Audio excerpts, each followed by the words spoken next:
Hi, so you know how just a little while ago I said that it has been 1 year since I last had surgery and talked about how happy I was and how I was going to celebrate? Well, that is now restarting. I ended up getting a health flare-up and got on some medications pretty immediately, but they didn't work. And for a week my health rapidly declined and it's been bad. Just a few days ago I woke up in a pool of blood. I've been bouncing back and forth between resting at home and going to see my surgeon and doing checkups with him. So yeah, it's been a rough time, and this is why I'm in my bed today. My health issues affect my spine and my legs a lot and makes it hard to walk and honestly sit down. So this kind of leaning situation I have going on is the best I can do. Else I would be literally lying on my stomach to record this. Anytime I have an extreme health flare-up like this, I need to change my life immediately. I do a doomsday prep where I gather a bunch of tape, gauze, food, everything that I need in case I have a surgery and I'm housebound. I need to start taking days off work and budgeting for that, but also allocate time and energy into my mental health maintenance. There's something about being in 24/7 chronic pain that makes it harder to be happy, but also I almost instinctually go into a more reflective state. You know, I have to cancel a bunch of plans with friends, and often I don't have the physical abilities to do my creative hobbies, and so I suddenly have a bunch of free time and free space that I can't do anything with. I just kind of have to lay in this bed, and a lot of things will come up. Memories, rumination, what that state of being says about me. But this time around, this week of being sick, I've actually been pretty okay. The first couple days where my health was rapidly declining, I was feeling pretty emotional, but since then I've been having a good time. And when I really thought about it, I think a lot of it has to do with the fact that not only do I like my life a lot more now and have set it up more for my disability, but also I just like myself more. I have a good relationship with myself and don't feel the same sort of shame that I used to when I was younger having health flare-ups. So I thought today I would share with you how I got here in decently tangible and accessible ways. So the first thing as a starting point or a foundation block would be to think about what makes you feel fulfilled and centering your life around it. So for some people, this might be quite obvious. You can think of your favorite moments in life or whatever just makes you happiest. For myself and for people who are more of a list or spreadsheet type of brain, you can Google values lists. There's a lot of different options to choose from, and not all of them look the same, but you can kind of just pick a random one and start there. When I had originally done a values list, I went through maybe 30 or 40 and narrowed them down to my top 10 most valued values. And after that, tried to narrow it down to 3. So for myself, what came out of that was creativity, nature, and love. When I discovered those were my top values, they not only propelled me much quicker through the life I wanted to live, but in moments where I felt quite distressed or upset or quote unquote lost in life, I could very easily pull back into those concepts. So for me, what centering my life around creativity looks like is constantly making time for my creative hobbies of writing, visual arts, and videography. It looks like being the one to find creative solutions for things and thinking outside the box even when it's not demanded of me. It looks like being a detail-oriented person and really appreciating the fine, small bits of art that are in everyday life. Centering my life around creativity has also made me handier and more resourceful. It's also allowed me to incorporate more play and fun into my everyday life. Now, centering my life around nature looks like, in the obvious, spending more time outside regardless of the seasons. It means I'm always trying to approach things in a sustainable and ethical way. It means I'm constantly trying to decolonize my view on this land and what we mean to it and what it means to us. And I would say centering my life around nature has really allowed me the space to mentally heal within it.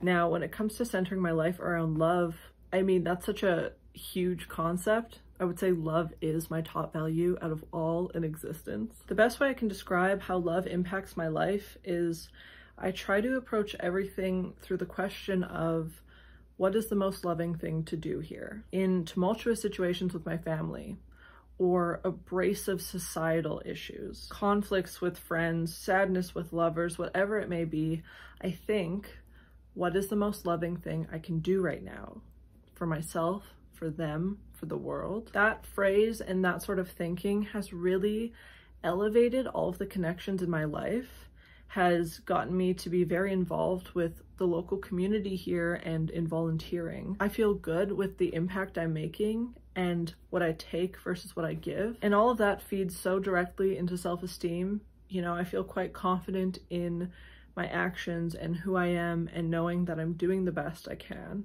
and that I'm making a positive impact.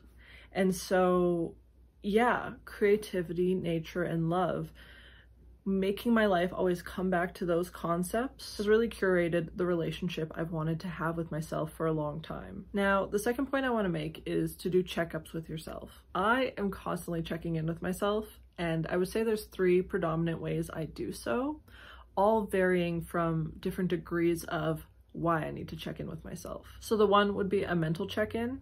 I do that mostly when my days are very busied and rushed. I don't really have a moment to fully process or reflect on how I'm feeling. You know, you just kind of enter robot mode and go about your day. On days like that, I try to do 2 or 3 mental check-ins, generally when I'm driving. You know, if I'm super busy but do need to spend 10 or 15 minutes to get somewhere, those are usually the moments I just kind of reflect on what is happening. Some days it's as simple as, this day sucks, here's the things that bothered me, quick rant and we're done. Other days there'll be a specific thing that is said to me or something I've witnessed on the street that kind of shakes me, you know, and it comes up within the mental check. So I'll acknowledge it and figure out the language for how I feel. And if it's something that I need to go into further, I almost put it on a little shelf in my brain and I go, when we're not so busy, we'll take it back out and we'll figure it out. And that would likely go into the second version of a mental checkup, which is journaling. Now, for people who don't journal but are interested in self-help, you probably hear this so much. I know that so many people talk about journaling, but it is genuinely, actually, like scientifically proven to do wonders for your brain. You know, I actually saw this TikTok recently that explained journaling really well. I'm gonna butcher the details, but I'll capture the essence for you. He essentially said, when presented with math equations, no calculator allowed, and you're asked to solve 8 times 2.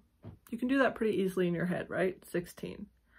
But when asked to solve 8,652 times 267, what would you do? You'd get a pen and paper and start piecing it out to figure out the solution. The reason isn't because your brain is completely incapable of figuring it out mentally. It's just so much harder to do that. It would take so much longer. It would be so much of a struggle. To write it on paper, you're making this visual map. And when it comes to addressing issues in your life, it's the same thing. You know, some things you can just solve through thought, but other things come out so much better with productive solutions and healing paths when you write it out in a journal. I will say though, my third version of a mental check-in is self-therapy. And I talk about this a lot too, but after I had left doing talk therapy for a year, I still kind of craved that conversational problem solving. And so I started doing what I call self-therapy, which is setting up my camera and pushing record and talking to it for an hour, just as a stream of consciousness. You know, it's not at all like video editing. I don't edit them and I don't show them to anybody, but I just get it all out. And I find that extremely helpful too. That is the moment that I do the deepest work. It is where I can fully feel and process my emotions. I can cry, I can get upset, and there isn't realistically anyone on the other side of the conversation. So it really removes any inherent feelings of shame and embarrassment in that kind of space. And yeah, I love it. In a slightly connected way, the third point would be to learn the language of your mental health. The best way to describe this is to give an example of my own mental health issues. So I have depression and I've had depression my whole life. It's been known since I was a kid. However, what took a bit longer to understand was how my depression actually showed up in my life. I was so used to people saying that when you're depressed, it's harder to clean your space and it's harder to shower.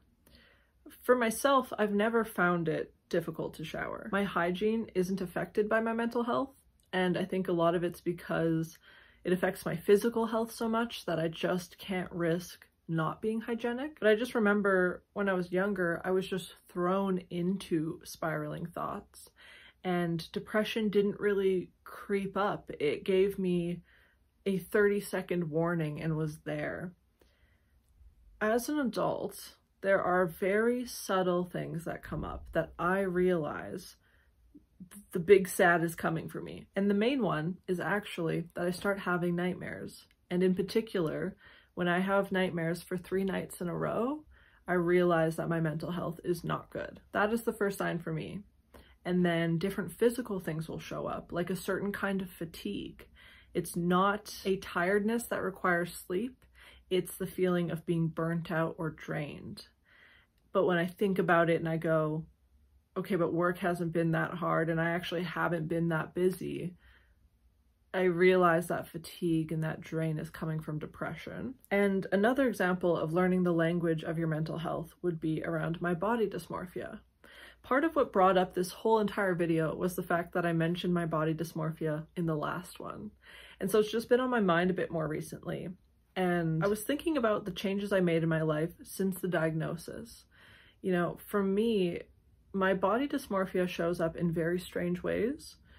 On the extreme case, I'll wake up in the morning and when I look in the mirror, I actually see that kind of effect of the crazy mirrors, the clown mirrors in carnivals. You know, when they make your body all squiggly or your legs short or your face long, like it's a very eerie, off-putting feeling to look in the mirror on bad dysmorphic days because it actually feels like I don't know what I'm looking at. And in other moments where body dysmorphia frequents would be photos of myself. And it's usually in photos with my friends. You know, I'll see a picture of us and it doesn't look like me. It's not that I think I look ugly or that piece of hair is going this way. It's like, I look at the photo and I'm like, that's not me. It feels wrong. It feels incorrect. And when I was younger, I was kind of a bitch about it. I would tell my friends like, I hate this picture. Like, this is not a good picture. As an adult, there are a lot of existing photos that I don't like of myself. Ones I took, one friends take of me, or group photos. And it kind of feels like there's this mental sting when I look at them, but I also don't allow that to prevent me from being in photos because I exist, you know, I exist in this world. I want to have memories, I want to be in memories, and that matters more than not enjoying the sight I see. For me, learning how my body dysmorphia shows up has really helped me to not engage with it. So, for example, the whole crazy mirror effect, that doesn't really do anything for me anymore. It used to, but I have figured out a lot of solutions to make that easier. The main one being on a day where I had mental clarity, you know, felt good about myself, felt confident.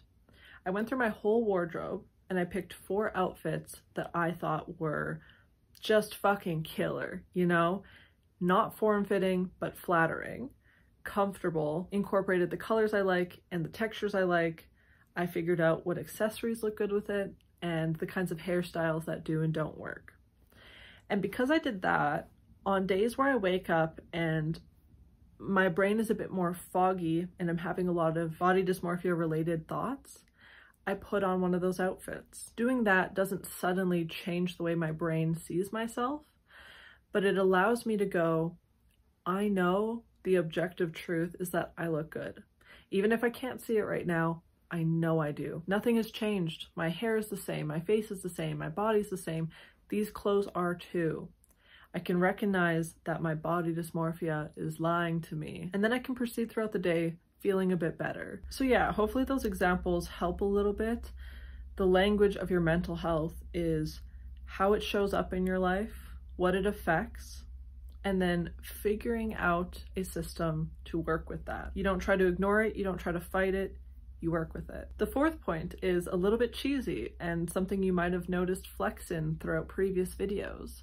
It's that I treat myself like a romantic partner. I am constantly going on self dates, and I love getting myself little gifts, not in an overly consumerist or indulgent way. It's more like, if you think about dating someone, you know, the first stages of dating, you see them in everything. There's a $2 coin machine with Winnie the Pooh bears, and you just had a conversation about Winnie the Pooh. You're waiting at line in Walmart and you see a chocolate bar and you think, they would love that. You're bored at work and you're kind of doodling on a notepad and you think, I'm gonna draw them a teeny picture. Like, those kinds of actions I do for myself. I take a lot of value in those little things.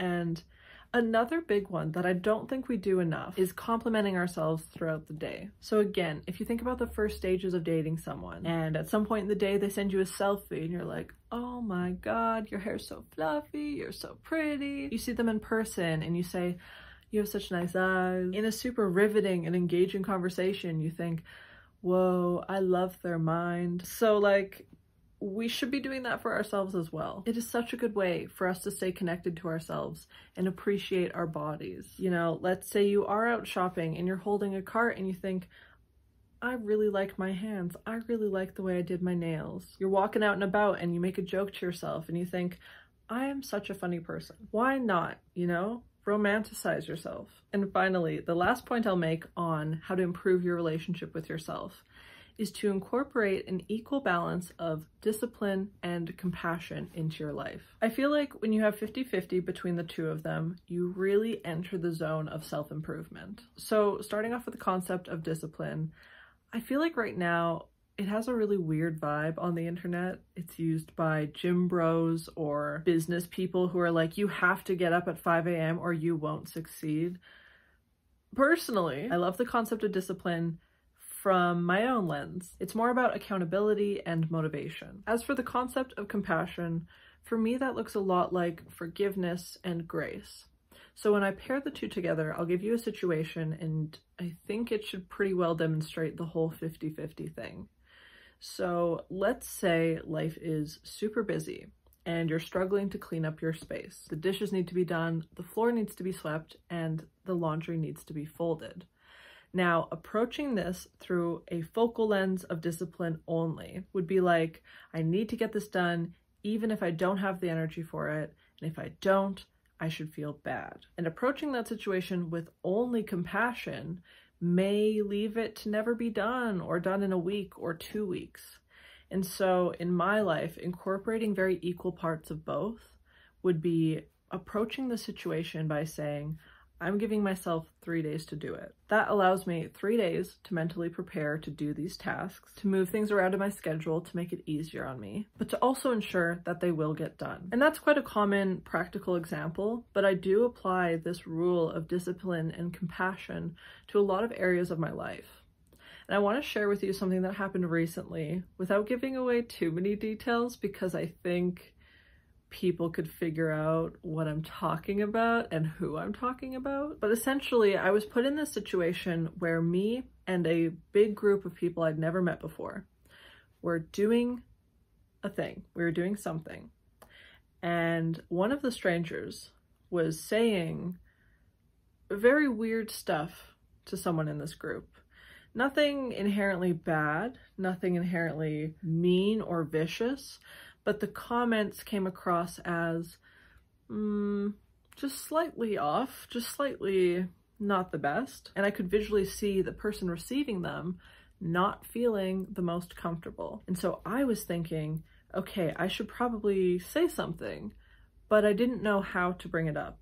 You know, like I was like, I don't know any of these people, and if I say something, it's going to become a bigger situation than it is. You know, there's not an inherently bad or wrong thing happening right now, and if I verbalize, it might make it that way. It might become a big scene, and the person receiving might hate that even more than what is said in itself. So in this situation, I made the conclusion that the person receiving these comments would say something themselves if it was really that big of an issue.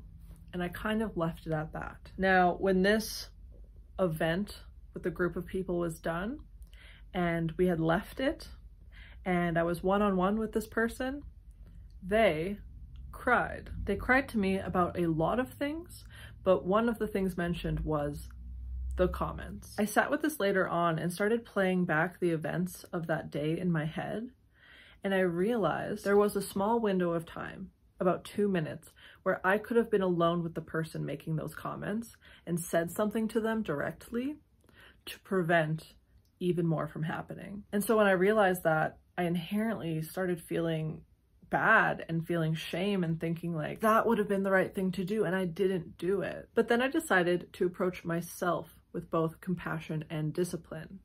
I acknowledged the fact that I was put in an environment that was completely foreign to me, with people I didn't know, that was quite overstimulating. All of that kind of clouded my judgment, and although that brief 2-minute window would have been a great opportunity to take, I didn't, and I'm a human, and sometimes I don't make the perfect decision. At the same time, not only am I going to make sure that doesn't happen again, that if I hear similar comments towards this person in another situation, we are going to find that window or create it to then solve this issue. And also, I'm going to bring this conversation up to the person who received the comments, and we're going to talk about it, and I'm going to apologize, and we're just going to figure out maybe what is best moving forward. That is 100% how I recovered from that situation.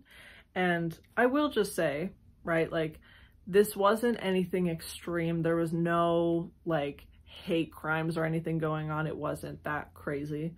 The things that were said were more nuanced on body insecurities and stuff. When I brought this all up to the person who had previously cried about it, they didn't blame me for any of it, and they also felt bad for not speaking up for themselves, you know, and that's kind of just the way we are as humans. We're taking blame where we don't need to be, and I think doing the 50% discipline, 50% compassion creates such a better balance of growing through that and growing towards the kind of person you want to be. So with all this said, those are 5 things I've done to improve my relationship with myself. I hope those help, and I would love to know if you're planning to incorporate them into your life. It's a new year, and I know self-improvement and development is on a lot of our minds. I think it's great, and I love talking about this stuff. So yeah, make sure to comment, hit the like button if you enjoyed the video, and subscribe if you already haven't. Hopefully in a couple weeks I'll be feeling better and have a bit of a better setup other than my bed. And I'll see you then. Have a good one.